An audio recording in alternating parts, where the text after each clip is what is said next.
All right, so myself, Jack, and Todd went over to the Schertz Texas Council meeting last night, and plenty of protesters there. I think there was more protesters than there were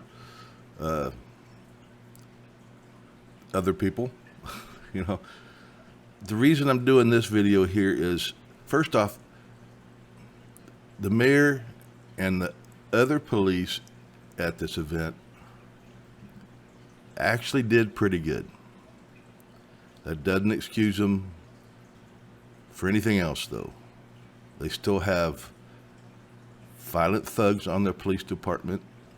They're not answering any questions. They're not telling us anything. They're not even telling us whether those 3 police officers have been put on desk duty or if they're still roaming the streets. But this right here is the part I wanted to point out.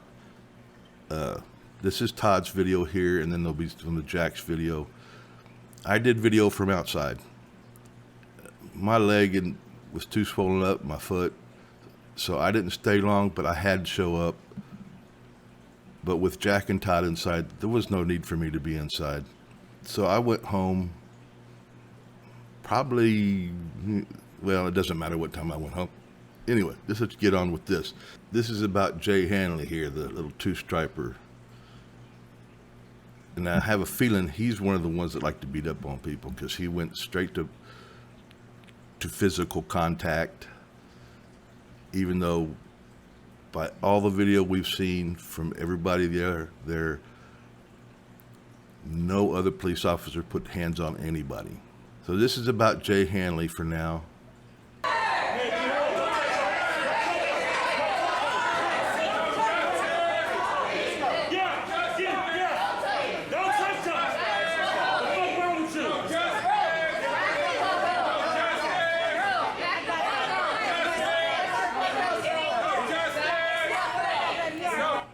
Now, there's more to the story than just that. We're going to get into what Jack caught and what he did and how things were handled after that, as far as Hanley is concerned. All right, so this is Jack's perspective. He caught just like the tail end of what happened. If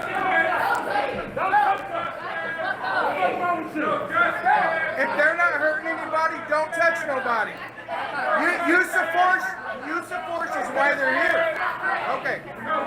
Use of force is why they're mad. I just told them don't touch nobody. Unless they don't touch us. Right. It changes. Lives matter. Please don't touch nobody if they're not touching you. Please. Okay. No justice. No justice. All right, so here, shortly after the room was cleared, Jack goes over and talks to somebody. I don't know who he talked to, but he suggested that the Hanley was a loose cannon, and especially in the situation where people are upset about cops getting physical, getting violent, that he's the last cop they need in that building at the time.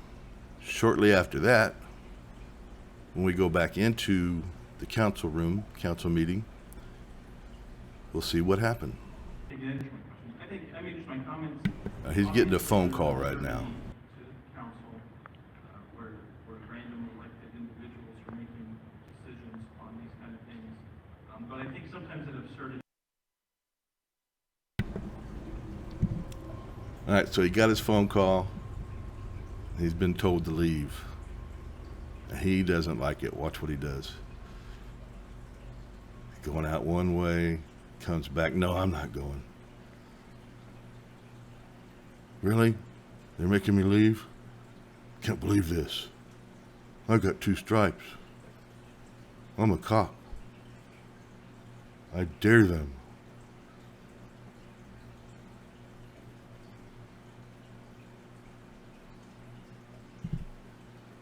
All right, so he leaves. And he's gone. Yes, I did take him. I did, yes.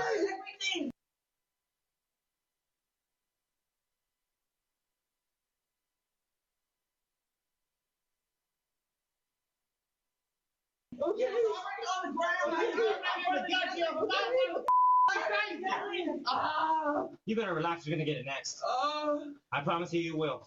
As Jack posted in that video, that's a crime.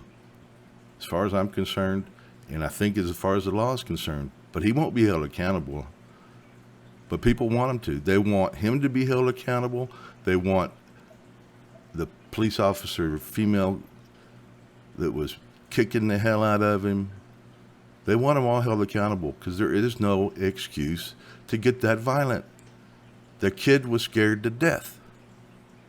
He was scared to death, and all they did was went straight to violence. And there's better ways to handle it. You can get physical without beating the hell out of somebody, without tasing the hell out of somebody.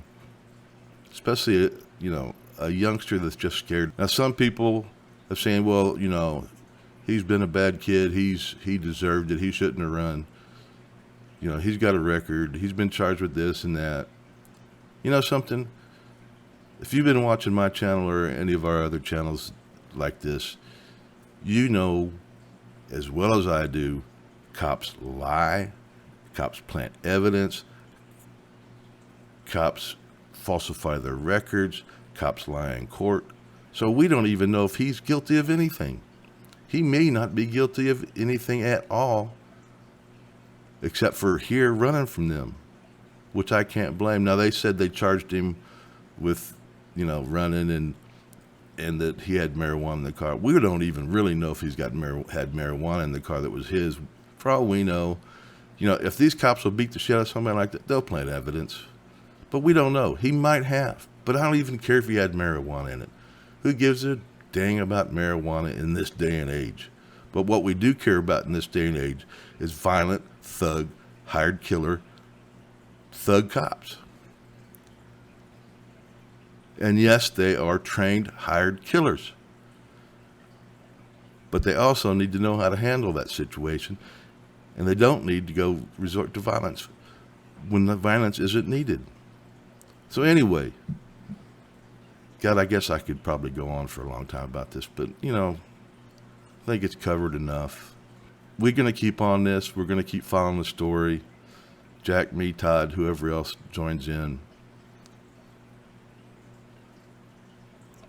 Until its conclusion, I guess. I mean, the way the system runs now, it'll probably be years.